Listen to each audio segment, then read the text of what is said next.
patahimigin kami! Kuya, wag kayong lumapit. Hayaan niyo po kami! Ano, susugod na kayo?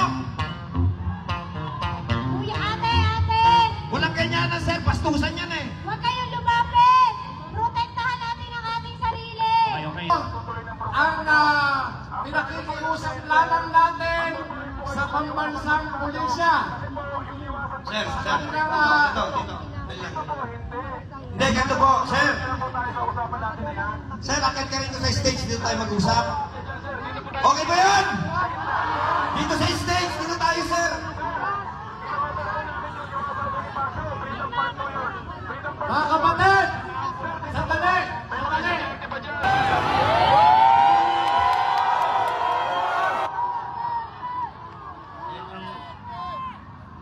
Yan kasi sir problema sa inyo. Wala kaming leader dahil kinuha nyo. Ibalik nyo. Sino kakausapin nyo?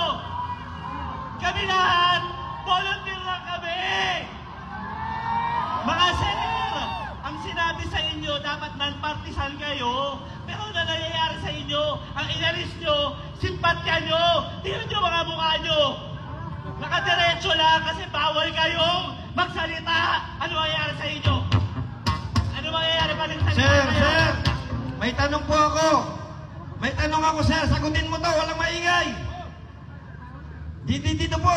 Hindi kami pwede pumunta dyan. Baka dali nyo kami sa dahig. Takot siya eh. May Ako takot tanong kayo lang eh. po, kuya, Para sandali. marinig ng lahat. Kuya, sandali. May tanong lang ako. Sir, kung sakali po ba na ngayong gabi na to hanggang sa mga susunod na araw, hindi kami aalis dito, i-disperse nyo ba kami? Ano po sagot nyo, sir?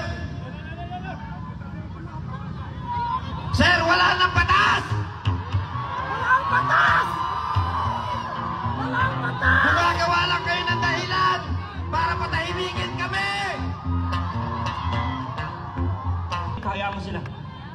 Sir, ganito lang, makinig kayo. Mga Lodi Cake, makinig kayo. Maniwala kayo dyan. Hindi tayo magkasya sa kulungan. Wala ka sila mapakain sa kulungan ngayon na nakakulong. Ang dami-dami. Eh, tinatakot-takot pa tayo sa...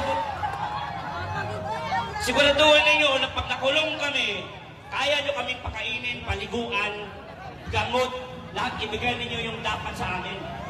Hindi yung puro lang kayo reklamo. Pero maraming kriminal doon na ang daming andas. Focus kayo doon. Dito na tayo. Focus tayo dito. Duterte! Duterte!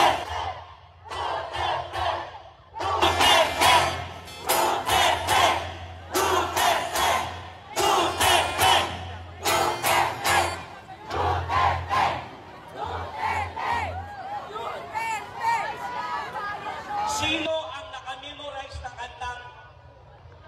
Kanina, naalala niyo ba yung kantang tinuro ko? Sige.